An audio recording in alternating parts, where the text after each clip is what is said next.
Hello, everyone, and welcome back to another episode of the H2H Experiment, where we explore the art and science of being human in leadership. Today, we begin a new exciting series, Ancient Wisdom for Modern Leadership, because while technology keeps changing, the human experience doesn't. We still struggle with fear, uncertainty, ego, ambition, and balance. Just like the thinkers of ancient Egypt, Greece, India, or Rome, they lived without smartphones, but they knew everything about anxiety, about power, about connection, about meaning. And maybe, just maybe, the answers we are seeking in modern business books have already been whispered across centuries through the voices of sages, philosophers, and mystics. So in this series, we will travel through the timeless Buddhism, Stoicism, Hermeticism, and much more to rediscover how ancient wisdom can guide our leadership today. And we begin with one of the most mysterious and profound, Hermeticism. But after all, who was Hermes Trismegistus? Let's go back thousands of years ago.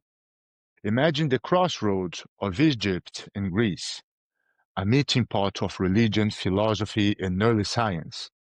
Somewhere in that exchange, a legendary figure emerged, Hermes Trismegistus, the thrice great Hermes. Some say he was the Egyptian god Thoth, master of wisdom, writing, and time, blended with the Greek Hermes, the messenger of the gods. Others say he was an enlightened human being who reached a level of consciousness so elevated that his words carried universal truth. Whoever he was, his teachings were gathered into a text called the Kybalion, a small book that claims to reveal the 7 Hermetic principles, or the laws that govern the universe, the mind, and everything in between. These are not religious laws. They're more like blueprints of reality, the patterns beneath everything that exists. And if you're a leader, these principles are incredibly relevant because they describe not only how the universe functions, but how humans think, behave, and influence one another. So let's begin with the first principle, the principle of mentalism. Leadership begins in the mind. The first Hermetic principle says, the all is mind, the universe is mental. In simple terms, everything begins with thought. The universe, reality, society, they're all expressions of consciousness. For leaders, this means that everything you create, your strategy, your culture, your relationships, begin first in your mind before it exists in the world. It exists as a thought. That's why mindset is not just a trendy buzzword. It's much more than that. It's the foundation of creation. When your inner world is chaotic, your outer leadership will mirror that. The Hermetic masters taught that the human mind is a smaller reflection of the universal mind, a microcosm within a macrocosm. Which brings us to the second principle. This is perhaps the most famous line from Hermeticism. As above, so below. As below, so above. It means that patterns repeat across scales.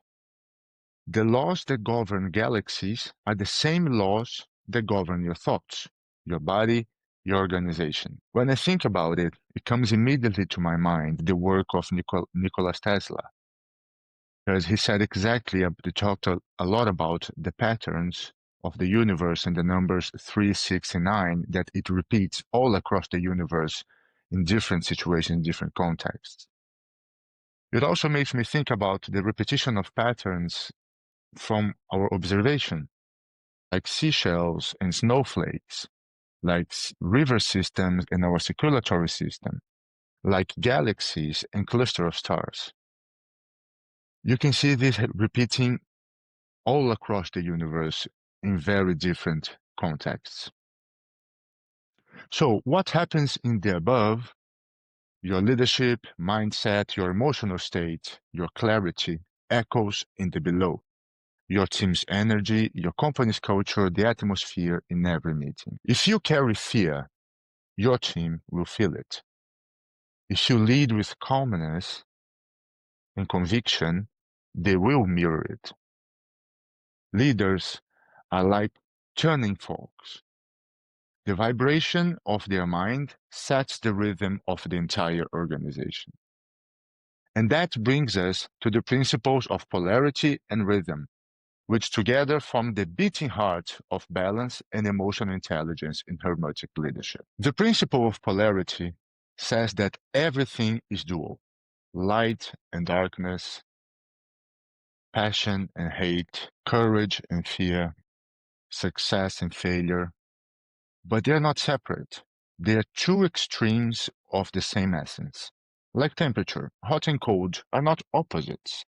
They are degrees of the same thing. Leadership works in the very same way.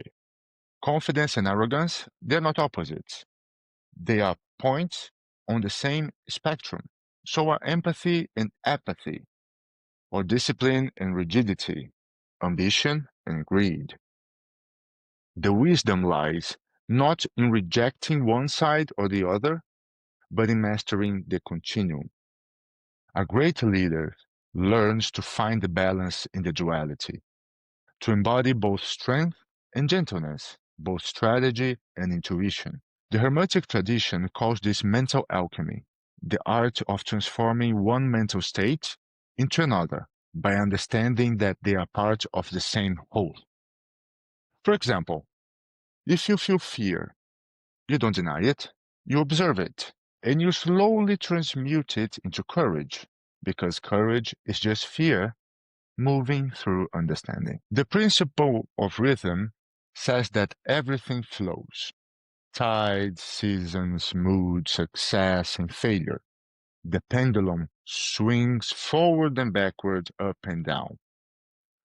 This rhythm governs not only nature, but human experience itself. There will be times of action and times of rest, times of clarity and times of confusion, times of growth and times of contraction. The problem is, modern leadership has forgotten rhythm. We glorify constant motion, endless productivity, perpetual growth. Rest was a weakness. But the Hermetic masters would laugh at that, because the pendulum always swings back. If you push too hard, burnout comes. If you rush, mistake follows. Wise leaders understand rhythm. They know when to push, when to pause, when to speak, when to listen. They don't fight the cycle. They ride it consciously. And yet, rhythm can be brutal. When success turns to failure, when growth turns to loss, when joy turns to exhaustion, how do we keep our balance? That's where the law of neutrality comes in. Imagine a triangle, okay? At its base are the extremes: hot and cold, joy and sorrow, gain and loss. Now picture the apex, the point above them both. That's neutrality.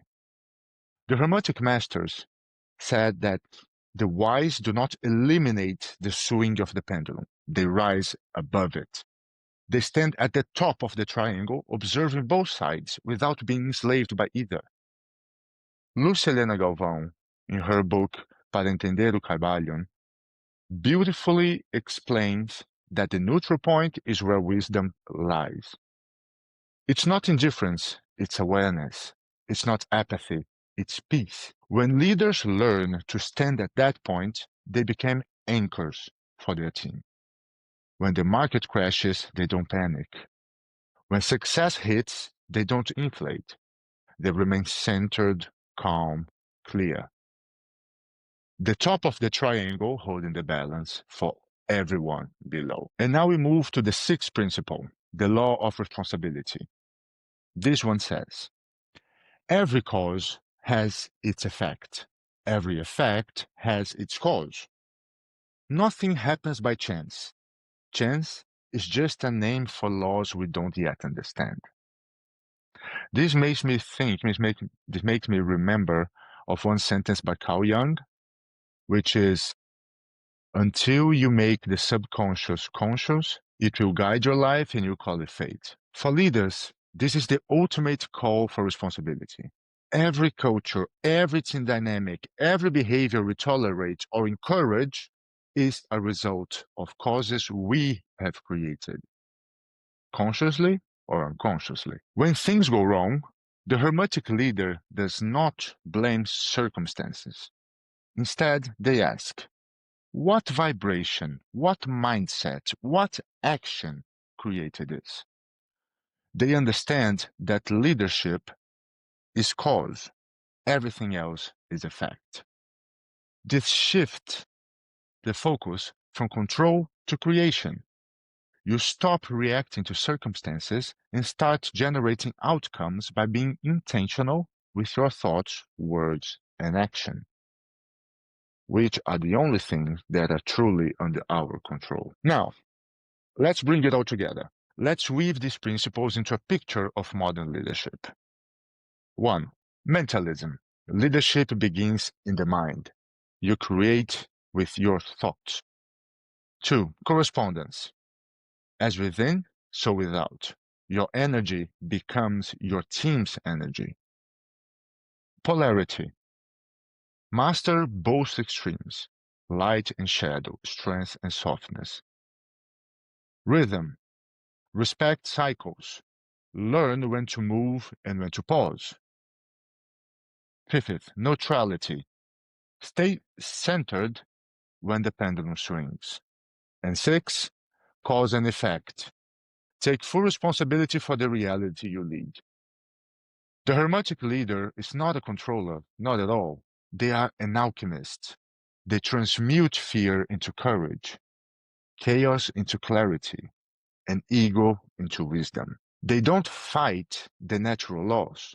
They align with them. And now, my favorite time of every episode, the H2H experiment of the week. This one I like to call the pendulum pause. Here's your reflection and practice for this week. 1. Observe your rhythms. Notice where you're forcing things that want to rest or resisting pauses that life is offering you. 2. Find your polarities. Where are you living in extremes? Too emotional or too detached? Too driven or too drained? 3. Pause at the top of the triangle. When life swings hard, visualize yourself rising above the motion, breathing and responding from calmness and awareness. And 4, take ownership. Instead of asking, why is this happening to me? Ask instead, what am I creating through my choices and energy? Try this for a week. You'll notice a shift. This is quite powerful. But the shift you feel is not outside, it's inside. And now let's wrap up, okay? Thousands of years ago, Hermes Trismegistus wrote that the universe is mental, shaped by the power of thought. Today, neuroscience agrees, psychology agrees, quantum physics agrees, and leadership experience agrees as well. The principles of polarity, rhythm, and neutrality remind us that wisdom is not about avoiding extremes or silencing emotions. It's about rising above the chaos to lead with presence and awareness. In times of noise, be the silence. In times of division, be the balance. In times of confusion, be the clarity. That is Hermetic leadership. Timeless, human, and deeply needed. So that's it for today. Thank you for listening to this episode of the H2H Experiment. I'm always super happy to have you here. If this episode inspired you, you can find more reflection like this in my articles on LinkedIn or my writings on the CXO platform. And also check out my videos on YouTube. where we keep exploring the beautiful intersection between ancient wisdom and modern human experience. And as always, thank you for being here, for seeking growth, truth, and light in a world that often forgets both. Until next time, stay aware, stay kind, and stay humble, and lead from the top of the triangle. Keep learning, keep experimenting. Ciao.